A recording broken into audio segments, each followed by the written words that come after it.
દોસ્તો, આજે આપણે બધા અહીંયા એક અત્યંત મહત્વનું કામ કરવા એકઠા થયા છીએ. એ કામ શું છે? એ કામ એવું છે કે વિસાવદર વિધાનસભાના ખેડૂતોએ જે સંદેશ આપ્યો છે એ સંદેશ ઘર ઘર સુધી, વ્યક્તિ વ્યક્તિ સુધી પહોંચાડવાની જવાબદારી લેવા માટે અહીંયા આપણે એકઠા થયા છીએ. આપણે સૌ જાણીએ છીએ કે છેલ્લા અનેક વર્ષોથી ગુજરાતમાં ભાજપની સરકારે ભયનો માહોલ ફેલાવ્યો. ચારો દિશામાં માત્ર ને માત્ર ભય, સરકારી તંત્રનો ભય, ભાજપના નેતાઓનો ભય, પોલીસ તંત્રનો ભય, ગુંડા બુટલેગરોનો ભય, કોન્ટ્રાક્ટરો અને ટેન્ડર કરવા વાળા લોકોનો ભય. સિસ્ટમમાં બેઠેલો દરેક માણસ માત્ર ને માત્ર વ્યક્તિઓને, જનતાને દબાવવાનું કામ કરે, ભય આપે, ધમકી આપે, દાબમાં રાખે અને એ દબાણમાં રાખી અને જનતા ઉપર જુલમ કરે, એવું છેલ્લા 35-40 વર્ષથી આપણે જોતા આવ્યા છે. એક તબક્કો એવો આવ્યો કે આખા ગુજરાતની જનતાને એમ લાગવા માંડ્યું કે હવે આનું કાંઈ નહીં થાય, આ ભાજપને નહીં કોઈ હરાવી શકે, ગમે એમ કરો પણ છેલ્લે બધું હવે પછી ભાજપ જ નીકળે છે. એટલે એક હતાશા આવી લોકોમાં, નિરાશા આવી, ડર આવ્યો. હું કંઈક કરીશ ને મને કંઈક કરી નાખશે તો, અને હું કરીશ તો મારું ઉપજશે કે નહીં ઉપજે, મને કોણ ટેકો આપશે, મારે શું કામ કાંઈ કરવું જોઈએ, કોઈને વાંધો નથી તો મારે વાંધો નથી લેવો, મારે ચલાવી લેવું છે. આવા પ્રકારે હજારો લોકોમાં એક હતાશા આવી ગઈ, એક નિરાશા આવી ગઈ. અને નિરાશામાં ને નિરાશામાં હજારો લોકોએ કાં તો રાજકારણમાં રસ લેવાનું જ બંધ કરી દીધું, અને જેને રસ લેવાનું બંધ નહોતા કરી શકે એમ એ ભાજપમાં વયા ગયા. સરવાળે વિરોધ પક્ષો નબળા બનતા ગયા, જનતાનો અવાજ બંધ થતો ગયો અને ભાજપ છે એ માથે ચડતું ગયું ને દાદાગીરી કરતું ગયું. આ પરિસ્થિતિ 40 વર્ષ દરમિયાન થઈ. વચ્ચેનો ગાળો એવો આવ્યો કે ગુજરાતભરમાં અનેક નવા નવા નેતાઓ આવ્યા. આમ જનતાને એમ થયું કે હાલો ભાઈ આ કંઈક કરે એવો લાગે છે, હાલો. જેવા પાછળ લટક્યા હતા ભાઈ ગબલીને વહી ગયા. બીજો નેતા આવ્યો, પબ્લિકે ટેકો આપ્યો, એને દગો કર્યો. ત્રીજા આવ્યા, એને દગો કર્યો. થોડો ઘણો જે વિશ્વાસ કે થોડી ઘણી જે આશા વધી હતી પબ્લિકની, એ બધી આશા કેટલાક દગો કરનારા નેતાઓએ તોડી નાખ્યો. સરવાળે એવું થયું કે હવે તો કાંઈ કરવું જ નથી. એવા હતાશા ભર્યા સમયમાં, એવા નિરાશાના સમયમાં પબ્લિક એક બાજુથી કેટલું કહેવા માંગતી હોય અને એક બાજુ કશું જ ન બોલી શકે, એવી લાચારી ભરી પરિસ્થિતિમાં વિસાવદરની જનતાએ ક્રાંતિ કરી. આમ આદમી પાર્ટીના ખોવડે કોડિયું કર્યું, પણ એનું અજવાળું આખા ગુજરાતમાં પહોંચ્યું. દોસ્તો, હવે એ સંદેશ, વિસાવદરે જે સંદેશ આપ્યો, એ સંદેશ આપણે વ્યક્તિ વ્યક્તિ સુધી પહોંચાડવાની જવાબદારી આજથી આ હોલમાંથી લઈને બહાર જવાનું છે. સંદેશ શું આપ્યો વિસાવદરના લોકોએ? એમણે મહત્વના 3 સંદેશ આપ્યા છે. પહેલો સંદેશ કે ભાજપ પાર્ટી હારવાને લાયક પાર્ટી છે, ભાજપ પાર્ટી હારવી જ જોઈએ, આવી હલકી માનસિકતા ધરાવતી પાર્ટી ક્યારેય જીતવી ન જોઈએ. એ પહેલો સંદેશ વિસાવદરની જનતાએ આખા ગુજરાતને આપવાનું કામ કર્યું છે કે આ પાર્ટી ન જીતવી જોઈએ. ભાજપ, એનો અધિકાર નથી ચૂંટણી જીતવા ઉપર. એની માનસિકતા એવી છે કે સમાજના તમામ વર્ગ સાથે અન્યાય કરે છે, અને એટલે આ પાર્ટીને ક્યારેય જીતવા દેવાય નહીં. અને એટલે જ વિસાવદર વાળા તો ક્યારેય નથી જીતવા દેતા.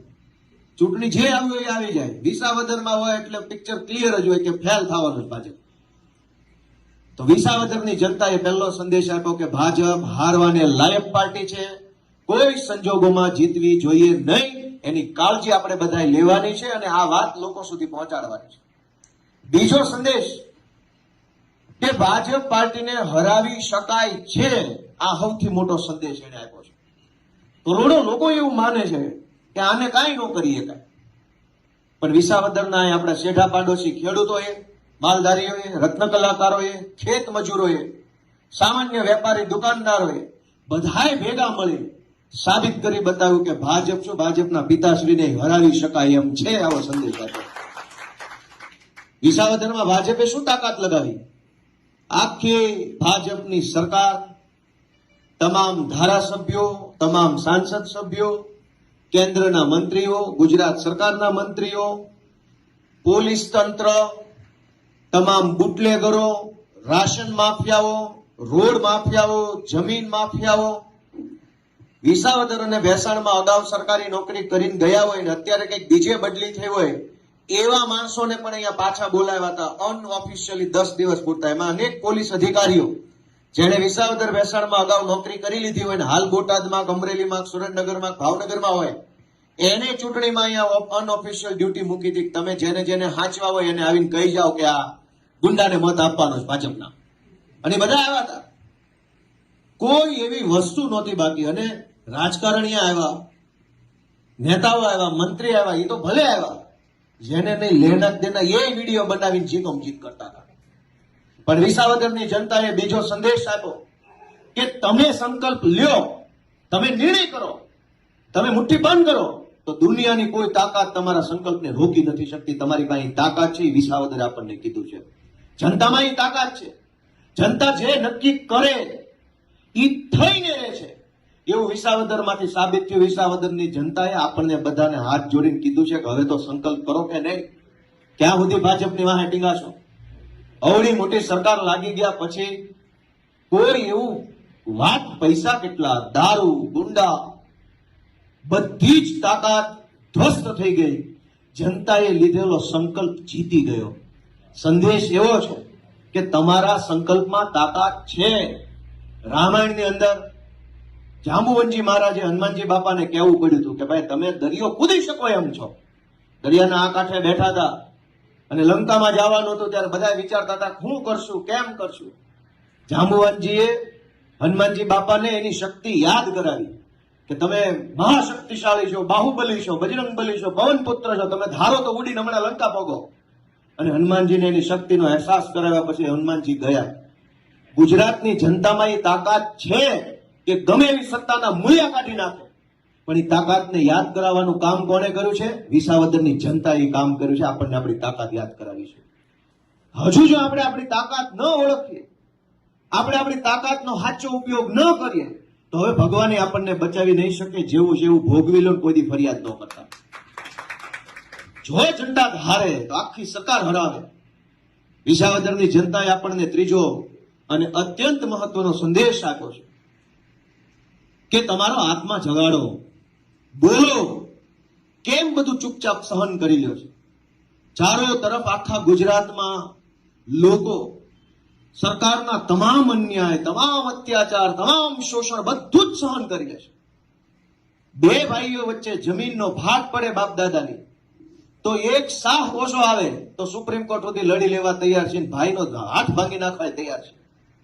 પણ આપણો ધારાસભ્ય કામ ન કરે, નગરપાલિકા કામ ન કરે, વર્ષોના વર્ષો સુધી ખાડા ખોદેલા રાખે. એક ઓવરબ્રિજ કેશોદમાં બનતો હોય, વંથલીમાં એક નાળું બનતો હોય, 3-3 વર્ષ કામ હાલે, કેટલાય માણા પડે, ગાડીઓ ફૂટી જાય, મુંડા ફૂટી જાય, ઢીંઢા ભાંગી જાય, તો કોઈ બોલવા તૈયાર નથી. પણ આપણો ભાઈ જો 1 ફૂટ જમીન વધુ લઈ ગયો બાપ દાદાની મિલકતમાંથી તો નહીં મજા આવે. પ્રાંત ઓફિસના ધક્કા ખાવા તૈયાર છીએ, કલેક્ટરમાં જાઓ, અમદાવાદે જાઓ, મોટો વકીલ રાખો તને બતાવી દઉં. દોસ્તો, કઈ હદે આપણે લાચાર બની ગયા છે. વિસાવદરની જનતા આપણને ઢંઢોળવાની કોશિશ કરે છે કે જાગો, તમારા આત્માને પૂછો કે તમે આજે બધું સહન કરો છો એ વ્યાજબી છે? બોલતા કેમ નથી? અવાજ કેમ નથી ઉઠાવતા? તમારા ગામમાં સરકારી નાળું બનતું હોય, ગટર બનતી હોય, બ્લોક નખાતા હોય, ખોટું થતું હોય તો કેમ તમારો આત્મા નથી જાગતો? બોલતા કેમ નથી? અને આપણા ગામમાં ખોટું કામ થતું હોય ને આપણે બોલીએ નહીં તો ભારત દેશમાં રહેવાને લાયક જ નથી. આપણી જેવો દેશ વિરોધી માણા કોણ હોય? આપણા દેશમાં, આપણા ગામમાં આવીને કોક માણસ ભ્રષ્ટાચાર કરી જાય અને આપણે એવી રીતે બચાવ કરીએ કે અમારી જ્ઞાતિનો છે, અમારી જ્ઞાતિનો સરપંચ છે, બોલશું તો એને નહીં, અમારી જ્ઞાતિનો તાલુકા સભ્ય છે, અમારી જ્ઞાતિનો જિલ્લા સભ્ય છે. દોસ્તો, કઈ માનસિકતાએ આપણને કાયર બનાવવાનું કામ કર્યું છે વિચારો. આપણે તો ભારત વીરોની ભૂમિ, એમાંય ગુજરાત, એમાંય કાઠિયાવાડ. અહીંયા શૌર્ય, સમર્પણ ને બલિદાનનો કેવડો મોટો ઇતિહાસ છે. કાઠિયાવાડમાં, જુનાગઢમાં અહીં કેવા કેવા માણસો પાક્યા છે, કેવા કેવા વીર પુરુષો પેદા થયા. અને એ ભૂમિમાં આપણે એવા એના વારસામાં આવ્યા કે આપણે એક નબળું નાળું થતું હોય તોય ન બોલી શકીએ. તો આપણે ઇતિહાસના નામે કોઈ મહાપુરુષનું નામ આપણા મોઢે લેવાનો હક નથી. આપણે એનું નામ લે તો એનું નામ આપણે એનું નામ ખરાબ કરીએ છીએ. આપણે આપણા ગામમાં ખોટું થતું હોય, આપણા વિસ્તારમાં ખોટું થતું હોય, ખરાબ રોડ બનતા હોય, શાળા ખરાબ બનતી હોય, ખોટા બિલ મુકાઈ જતા હોય અને એક વિડીયો ઉતારવાની આપણે હિંમત નથી. વિસાવદરની જનતાએ આપણને સંદેશ આપ્યો છે કે તમારા આત્માને જગાડો, ખોટું થતું હોય ત્યાં બોલો અને જે સાચું હોય એનો હાથ ચાલો, એવો સંદેશ વિસાવદરના ખેડૂતો આપ્યો. દોસ્તો, આપણને 3 વાત કરી કે ભાજપ હારવાને લાયક પાર્ટી છે, હારવી જ જોઈએ, ભાજપને હરાવી શકાય એમ છે. અને એ બંને કામ ત્યારે જ થાય જ્યારે ગુજરાતની જનતાનો આત્મા જાગે, માણસ પોતાની જાતને ઢંઢોળે, પ્રશ્ન પૂછે પોતાની જાતને કે હું જે કઈ રાજકીય કામ કરું છું એ ગુજરાતના ભલા માટે છે કે ગુજરાતને બરબાદ કરી રહ્યું છે. તમે કલ્પના કરો, ગુજરાતની અનેક સરકારી શાળાઓ એક શિક્ષકથી શાળા હાલે છે. આખી શાળામાં 200, 300, 400 વિદ્યાર્થી હોય, શિક્ષક માત્ર એક હોય. જ્ઞાતિના નામે આપણે મત તો આપીએ છીએ, પણ આપણી જ્ઞાતિનો છોકરો જે શાળામાં ભણે છે ત્યાં શિક્ષક નથી, એ વાતની ચિંતા આપણને થતી નથી. આપણી અંદરનો માણસ મરી ગયો હોય તો જ આવું થાય. આપણને આપણી જ્ઞાતિનો નેતા કોણ છે એ દેખાય છે, પણ આપણી જ્ઞાતિના એક છોકરાને ભણતર નથી મળતું, એની જિંદગી બગડે છે, એને મજૂરીઓ કરવી પડશે, એ ચિંતા આપણને કેમ નથી થતી? કેમ કે આપણી અંદરનો આત્મા મરી ગયો છે, માણસ મરી ગયો છે. હવે આપણે ખાલી હરતું ફરતું ખોખું વધ્યા છે. દોસ્તો, અમે તો વિનંતી કરીએ છીએ કે રાજકારણમાં તમે અમારા કરતા વધારે દુનિયા જોઈ છે, જાજા નેતા જોયા, જાજી પાર્ટી જોઈ છે, જાજા મત આપ્યા છે, પણ આત્મા ક્યારે જાગશે આપણા બધાનો? એ તો અમારી વિનંતી છે. હું, ઈશુદાન ગઢવી, પ્રવીણ રામ, રાજુભાઈ કરપડા, ચૈતરભાઈ વસાવા, યુવરાજસિંહ જાડેજા, આ બધા કોણ છે? એક સામાન્ય ઘર પરિવારમાંથી આવતા વ્યક્તિઓ છે.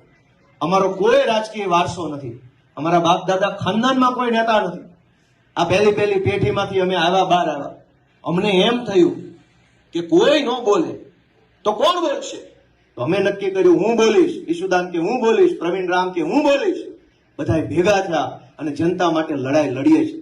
અમે આશા હું રાખીએ છીએ કે તમે તમારા મનને ઢંઢોળો, જાતને પ્રશ્ન પૂછો કે હું હાલે છે, હું કરવા જેવું છે, ને એમાં ગોપાલ કે ઈશુદાનને શું કરવું જોઈએ. તમારું મન એમ કે ગુજરાતમાં હવે આ લોકોને આગેવાની હોપવી જોઈએ, તો અમે તમારી પાસે હાથ લાંબો કરીએ છીએ. ટેકો આપો, આશીર્વાદ આપો, પ્રેમ આપો. દોસ્તો મિત્રો, ગુજરાત આપણા બધા જેવા લોકોની રાહ જોઈ રહ્યું છે. ગુજરાતને બરબાદ કરવામાં ભાજપે કઈ બાકી નથી રાખ્યું. તમે વિચારો કે ચૈતરભાઈ વસાવા, એની ઉપર એવો આરોપ છે, સાચો હોય તોય શું, ખોટો હોય તોય શું. આરોપ એમ છે કે એક ગ્લાસ કાચનો ફેંક્યો ભાજપના કોઈ માણસ ઉપર અને જાનથી મારી નાખવાની 307 લાગી. આણંદ પાસે ગંભીરાનો પુલ તૂટ્યો, 15 થી 20 જેટલા લોકોનું ખરેખર મૃત્યુ થઈ ગયું. એ માણસની મરી જવાની કલમ ક્યાંય લાગીને એનો અર્થ એવો છો કે ભાજપના માણસની ગ્લાસની કિંમત કરતા પણ માણસ મરી જાય એની કિંમત ઓછી છે. ગંભીરામાં માણસ મરી ગયા એની કોઈ કિંમત નથી, પણ ગ્લાસ ન વાગવો જોઈએ ભાજપના વ્યક્તિ. સેકન્ડ ક્લાસ સિટીઝન, બીજા દરજ્જાનો નાગરિક, ભાજપનો આગેવાની પહેલા દરજ્જાનો નાગરિક, એ આપણા કરતા ઊંચો, એ આપણા કરતા મહાન, અને આપણે બધા પછી એની નીચે, આપણે એના કરતા નાના, આપણે એના કરતા નિમ્ન. માણસ મરી જાય એની કોઈ કિંમત નથી. ભાજપ વાળાને ગ્લાસ નો અડવો જોઈએ. ગ્લાસ કરતા માણાના જીવની કિંમત સસ્તી કરી નાખે છે. અને છતાંય આપણામાંથી કોઈનો આત્મા ન જાગે તો આપણે એમ સમજવાનું કે આપણી અંદરનો માણસ મરી ગયો, હવે ખોખું વધ્યું છે, ભલે ગમે ત્યાં ખોખું ફેર્યા કરે. આપણે સમાજમાં રહેવા વાળા લોકો છીએ. સમાજમાં બનતી દરેક દુર્ઘટના એના વિશે આપણને દાજવું જોઈએ. જે કંઈ પણ બને છે એ ભલે મારી હારે ન બને, પણ સમાજમાં બન્યું છે એનો અર્થ એવો થયો કે મારી આસપાસમાં બન્યું છે, માટે મને કંઈક થવું જોઈએ, મને કંઈક થઈ જવું જોઈએ કે આ ખોટું છે કે સાચું છે. પણ દોસ્તો, હજારો લોકોએ પોતાનો આત્મા હુવડાવી દીધો છે. વિસાવદરથી વિનંતી આવે છે, ખેડૂતો હાથ જોડે છે કે ક્યારે જાગશો, ક્યારે બોલશો, શું કામ નથી બોલતા, કોની બીક રાખો છો, અને બી જઈને મૂંગા રહીને ફાયદો શું છે? બોલશો તો કંઈક થશે, મૂંગા રહેશો તો શું થવાનું? ગુજરાતમાં રોજ સવાર પડે કંઈક ને કંઈક બ્રિજ તૂટી જાય, પેપર ફૂટી જાય, ડ્રગ્સ આવી જાય, બુટલેગરો પોલીસને મારી જાય. સરકાર એક જ વાતનું રટણ ચાલુ રાખે છે, કડક કાર્યવાહી કરવામાં આવશે. કડક કાર્યવાહી ગુંડા ઉપર તો થાય એવું ક્યારે આપણે જોયું નથી, પણ નાના માણસો ઉપર બહુ કડક કાર્યવાહી કરવાનું આપણે રોજે રોજ જોઈ રહ્યા છે. એક લાચાર ખેડૂત, ગરીબ માણસ પોતાના ખેતરે ઓયડી ઉપર એક લેમ્પ લગાડ્યો હોય તો વીજળી વિભાગ વાળા આવીને કડક કાર્યવાહી કરી જાય છે, દંડ આપી જાય છે, પાછળથી મેમા મોકલી દે છે, પુરવણી બિલ મૂકી દે છે, 35,000 50,000 લાખનો દંડ આપી જાય છે. લાચાર માણસ જોવો તો કડક કાર્યવાહી, અને કડક માણસ સામો આવી જાય તો લાચાર થઈ જાય છે આખી સરકાર. આ પરિસ્થિતિને કોણ બદલશે? તમારા બધાનું મન એમ કે આ પરિસ્થિતિ બદલવામાં મારે કંઈક કરવું જોઈએ, તો આ રૂમમાંથી બહાર નીકળીને ગામડે ગામડે વિસાવદરના 3 સંદેશ પહોંચાડવાનું કામ કરજો. હું બધાને વિનંતી કરું દોસ્તો એટલી હદે ખરાબ પરિસ્થિતિ છે કે કહેવા બેસીએ તો પાર નથી આવે એમ. અનેક પીડાઓ છે, અનેક પીડાઓ છે. અને સાંભળવા વાળો કોણ? કોઈ અધિકારી સાંભળતો નથી આપણી વાત, કોઈ નેતા આપણી વાત સાંભળતો નથી, કોઈ સરકાર આપણી વાત સાંભળતા નથી. ટીવી મીડિયા વાળાને કહીએ, ઈ આવે, ફોટા પાડે, વિડીયો પાડે, ગમે એટલું ટીવીમાં આવે તો હવે નેતાનો તે કાંઈ ફરક પડતો નથી. પણ મૂળ મુદ્દો નેતા નથી, મૂળ મુદ્દો જનતા છે. જે નેતાને કાંઈ ફરક નથી પડતો ઈ નેતાને વારંવાર ચૂંટણી કોણ જીતાડે છે? જે નેતાને આપણી સમસ્યા નથી દેખાતી એ નેતાને મત કોણ આપે છે? જે નેતા 5 વર્ષ સુધી આપણું કામ નથી કરતો એ નેતા બીજી વાર કોના મતથી જીતે છે? એ તો આપણે બધાએ વિચારવું પડશે કે માત્ર નેતાનો દોષ નથી કાઢવાનો, આપણે આપણા આત્માને જગાડવાનો છે, આપણા મનને પૂછવાનું છે કે કઈક ભૂલ મારી નથી ને આમાં. અને આપણને એમ લાગે કે આમાં મારી ભૂલ છે તો હવે પછી ભૂલ સુધારી લેવાનો સમય છે. દોસ્તો એ મારી વિનંતી છે બધાને. ગુજરાતભરની અંદર અનેક પ્રકારનું ખોટું થાય છે. બાપાએ મને, સરપંચે કોને કીધું નકલી દૂધની વાત? કોને? તમે કરી. આ જુનાગઢની અંદર કિરીટ પટેલ અને એના માણસોએ આખા જુનાગઢ જિલ્લામાં નકલી સહકારી મંડળીઓ બનાવેલી છે. નકલી સહકારી મંડળીઓ બનાવવાના કારણે એક સહકારી મંડળી એટલે એક મત, આખી મંડળીનો એક મત. આવી 450 કરતા પણ વધુ નકલી બોગસ કાગળ ઉપરની મંડળી કિરીટ પટેલે બનાવી. 450 નકલી મંડળી એટલે 450 મત. અસલી મંડળી 300 જેટલી પણ નથી. ઓરિજિનલ મંડળી, સાચી મંડળી, ધારાધોરણ પ્રમાણેની મંડળી વર્ષોથી હોય એવી 300 મંડળી નથી.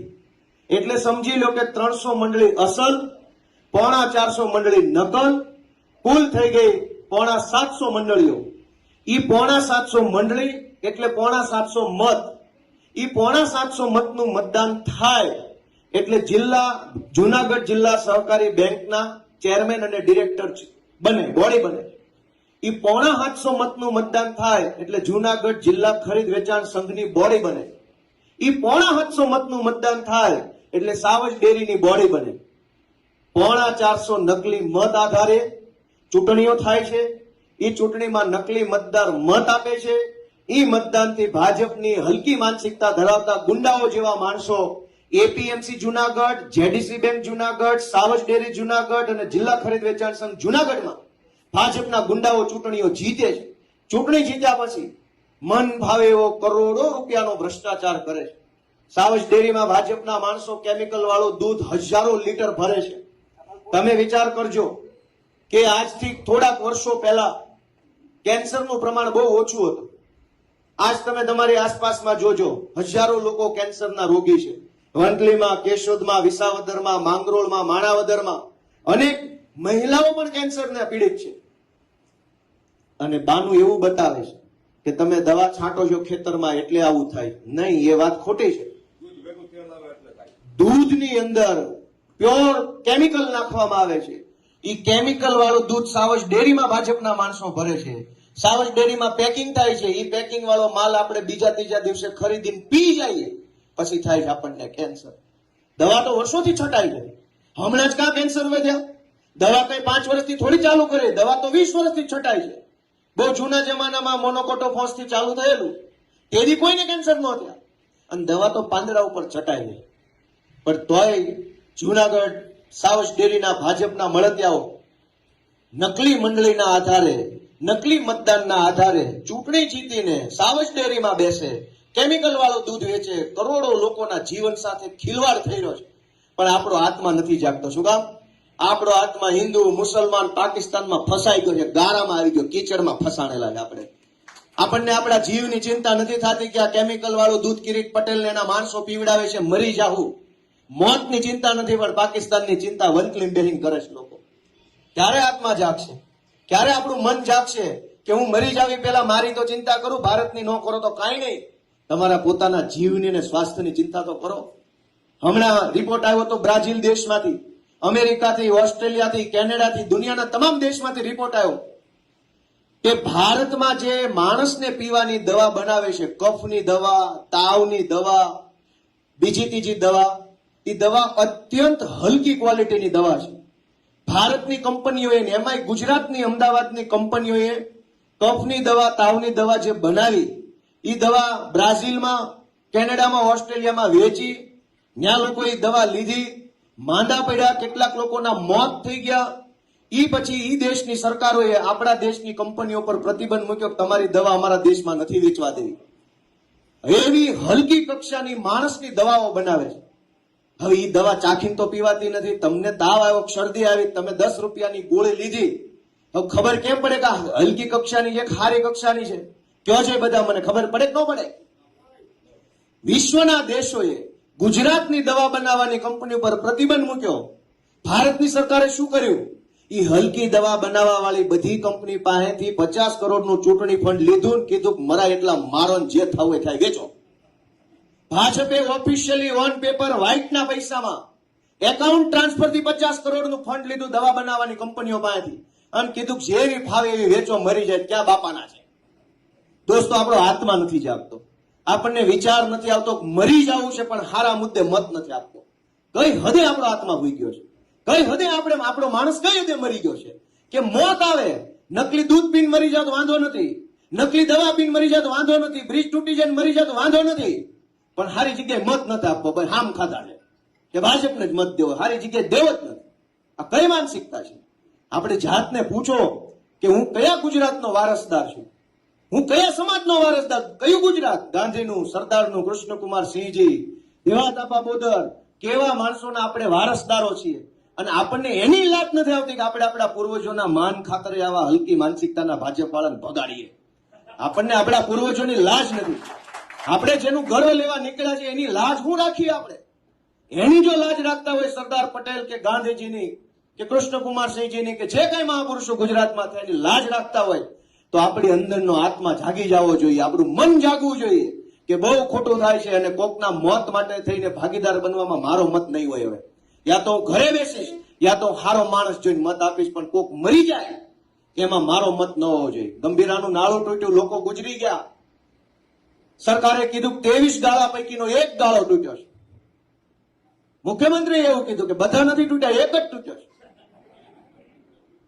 એનો અર્થ એવો નીકળ્યો કે નાળું ભલે તૂટ્યું પણ ભાજપની સરકારનો ઘમંડ હજુ નથી તૂટ્યો, એટલેથી આવા બાના કાઢે છે કે એક ગાળો તૂટ્યો. એને શરમ નથી કે કેટલા માણસો મરી ગયા, એનો આખો માળો તૂટી ગયો પરિવારનો. આ એક માણસ મરી જાય એના આખા પરિવારનો માળો તૂટી જાય, આખો માળો તૂટ્યો. એની સરકારને ચિંતા નથી, બસ ગાળો એક તૂટ્યો છે ને એટલે બીજી કઈ ઉપાધિ નથી. દોસ્તો, કઈ હદે બેશરમ તંત્ર છે. અને બેશરમ એટલે છે કે આપણે હિન્દુ, મુસલમાન, પાકિસ્તાન ને આ જ્ઞાતિ ઓલી જ્ઞાતિ અમારે એના વિરોધ છે, પાડી દેવાનો છે, ગમે ગધેડાને જીતાડો, બાકી ઓલી જ્ઞાતિ નહીં, એમ કઈ કઈ આ લોકોને 35 વર્ષથી આપણે મોટા કર્યા છે. કોઈ દી હારા માણસ આપણે ચૂંટણી નથી જીતવા દીધી. સજ્જન માણસ હોય, વ્યવહારિક માણસ હોય, મુદ્દાની વાત કરતો હોય, લડવા માટે તૈયાર હોય, એને આપણે કોઈ દી ફાવવા નથી દીધો. શું કામ? કેમ કે આપણી જ્ઞાતિનો ન હોય. અને ગમે એવો ખરાબ માણસ હોય, હલકી ભાષા વાપરતો હોય, કામ ન કરતો હોય, કઈ આવડતું ન હોય, આપણી જ્ઞાતિનો છે, બેહાડી લો ખંભે હાલો, લઈ લો વિધાનસભામાં કાઢી. દોસ્તો, આપણે આપણા આત્માને જગાડીએ કે આપણા હાથે પાપ થઈ રહ્યું છે, આપણા હાથે પાપ થઈ રહ્યું છે. આપણે આપેલા એક મતથી ભાજપનો એક ધારાસભ્ય બને ને એની બહુમતી આવે ને એ બહુમતી આધારે સરકાર જેટલું ખોટું કરે છે એ પાપનું આપણને પણ લાગવાનું છે. મહાભારત વખતે ધૃતરાષ્ટ્રના દરબારમાં દ્રૌપદીજીના ચીર લૂંટાતા, એમાં ચીર લૂંટવાનું કામ દુશાસન કરતો હતો. પણ એ મૂંગા મોઢે જોતા હતા કોણ? ગુરુ દ્રોણ ને ભીષ્મ જેવા મહાપુરુષો, મહાશક્તિશાળી માણસો હતા. એ મૂંગા મોઢે જોતા. એને કીધું ને કે એ ભાઈ આ બધા ધંધા બંધ કરતા રહ્યા, બહેનો દીકરીઓ આ ન કરાય. એ કાંઈ ન બોલ્યા. ગુરુ દ્રોણ, ભીષ્મ, ધૃતરાષ્ટ્ર આ બધા જોઈ રહ્યા અને દુશાસન જેવો એક નબળો માણસ ચીરહરણ કરતો હતો. આજ ગુજરાતમાં આ પરિસ્થિતિ છે 4 પૈસાના ટપોરી, 2 પૈસાના બુટલેગરો, 1.5 પૈસાના જમીન માફિયાઓ, 3 પૈસાના સરકારી કેટલાક દલાલ, કેટલાક અધિકારીઓ ચીરહરણ કરે છે ગુજરાતની જનતાનું, અને મારી તમારી જેવા સજ્જન માણસો ચૂપચાપ ઈ તમાશો જોઈ રહ્યા છે. 4 પૈસાનો બુટલેગર આખા તાલુકામાં નાગાઈ કરતો હોય છે, પણ આખો તાલુકો ઈ તમાશો જોઈ રહે છે. 3 પૈસાનો એક માથાભારે માણસ હોય, 2 પોટલી મારી જાય, બજારે ગમે એમ લવારી કરે તો પોલીસ તમાશો જોવે, સરકાર તમાશો જોવે, જનતા તમાશો જોવે. દોસ્તો, જે હાલ મહાભારતમાં ચૂપ રહેવા બદલ ભીષ્મ, દ્રોણ ને ધૃતરાષ્ટ્રને થતા, ઈ સજા આપણે ભોગવી રહ્યા છે. મૂંગા રહેવાની સજા ભોગવી રહ્યા છે. ખરાબ રોડ બને, આપણે નથી બોલતા તો આપણે સજા ભોગવીએ છીએ. ખરાબ કામ થાય સરકારી કચેરીઓમાં, આપણે નથી બોલતા, આપણે સજા ભોગવીએ છીએ. દોસ્તો, હું તો તમને એટલી વિનંતી કરવા આવ્યો છું, બહુ નાનો માણસ છું, ઉંમરમાં, અનુભવમાં, સ્થિતિ પરિસ્થિતિમાં તમારા બધા કરતા નાનો માણસ હું છું. એ વાત અલગ છે કે વિસાવદરની જનતાએ આશીર્વાદ આપીને મારું માન વધાર્યું છે, પણ મારું બેકગ્રાઉન્ડ, મારું જે પરિવાર, મારું જે કાંઈ સ્થળ, બહુ નાનો માણસ. મને બહુ જાજી ન ખબર પડે, પણ મને એટલી ખબર પડે છે કે આપણે આપણા મનને જગાડવાનું છે. આ બહુ આપણે સહન કરીએ છીએ, કહેવા બેસીસ તો પાર નથી આવે. એટલા પ્રશ્નો કરી હું ચર્ચા કરી. દરેક માણસ રીબાય છે, રોવાનું બાકી છે, કેમ કે રોતા ભૂંડા લાગીએ. રોતા કોઈ હારો ન લાગે જાહેરમાં કે હું કંટાળ્યો છું, મને નથી કાંઈ ટેકો મળતો. એટલે માણસ મરવા વાંકે જીવતો હોય એવું જીવન જીવે છે. આપણે બધાએ ભેગા મળીશું, સાથે હાલીશું, આપણે બધાએ આપણી મનને જગાડીને, આત્મા જગાડીને કામ કરીશું તો ગુજરાતને ભાજપના ભરડામાંથી છોડાવી શકીશું અને એક સારી દિશામાં લઈ જઈ શકીશું. દોસ્તો, હું તમારા બધા પાસે આશા રાખું છું કે માત્ર ચૂંટણી લક્ષી કામ નથી કરવાનું. ચૂંટણીઓ આવશે, જાશે, ઘડીક આ પાર્ટી જીતે, ઘડીક ઓલી પાર્ટી જીતે, ઘડીક ગોપાલભાઈ નેતા, ઘડીક રમેશભાઈ નેતા, એ બધું હાલે, પણ જ્યાં જરૂર પડે, જ્યાં ખોટું થતું હોય ત્યાં બોલવું એ આપણી લાઈફ ટાઈમ ડ્યુટી છે, જીવનભરની જવાબદારી છે. ચૂંટણી હોય કે ન હોય, બોલવું એ આપણી જવાબદારી, આપણી નોકરી છે. સમાજની નોકરી કરીએ છીએ આપણે બધા, સમાજથી મોટું કોઈ નથી. આપણે સમાજના નોકર છીએ ને એટલે આપણી કાયમી જવાબદારી છે. જ્યાં ખોટું થાય ત્યાં અવાજ ઉઠાવો એ આપણી સમાજ પ્રત્યેની કાયમી નોકરી છે. ચૂંટણી જે હોય તે, જે જીતે, જે હારે, ઘડીકા એવું નથી કે ચૂંટણી હોય તો જ બોલવું. ચૂંટણી સિવાય પણ બોલતા શીખો, અવાજ ઉઠાવો. જીવનમાં પહેલી વાર બોલશો, પહેલી વાર અવાજ ઉઠાવશો તો કેટલાક નબળા તત્વો તમને દબાવવા, ધમકાવવાની કોશિશ કરશે, પણ એને ગાંઠશો નહીં. પહેલી બીજી વાર જે કાંઈ આવે ને કહી દો, ભાઈ થાય કરી લેજે, તો એ તમારું સરનામું ડિલીટ મારી દે કે અહીંયા ટાઈમ બગડે એવું છે, આને બીજી વાર ફોન ન કરો. કેમ કે આ આપણી દેશી ભાષામાં કરકોલે હાલ્યું છે, એવું બોલે છે ને આ બાજુ, કરકોલે હાલે છે, પેથી ગયા છે. એક ફોન કરવાનો, હરેશભાઈ જોજો, હરેશભાઈ બી જાય તો ઓલાનું કામ થઈ ગયું, પણ હરેશભાઈ એમ કહી દે કાંઈ નહીં, જોવું જ છે, મોકલો, શું જોવાનું છે, તો બીજી વાર ફોન નથી કરતા. ભાજપ જેટલા કાયર માણસો, ભાજપ જેટલા ડરપોક માણસો, ભાજપ જેટલા એકદમ નકામા માણસો દુનિયામાં ક્યાંય મેં નથી જોયા દોસ્તો. એટલા કાયર માણસો છે, પણ સરકારની પાછળ છુપાઈને હાલે છે.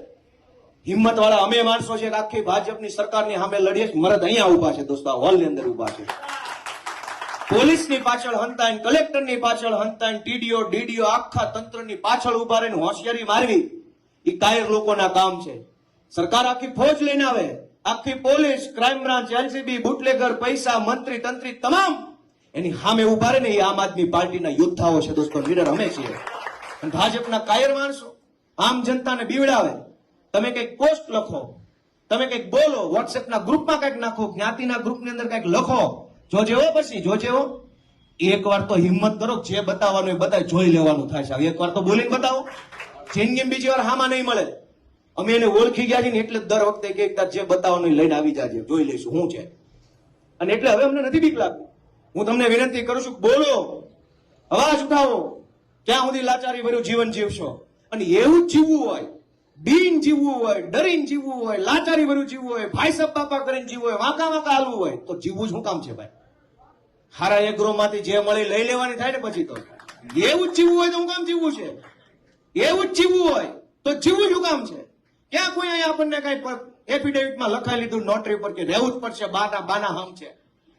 દોસ્તો, હું વિનંતી કરું છું, નાનો માણસ છું, મારા શબ્દો કડવા છે પણ લાગણી કરવી નથી.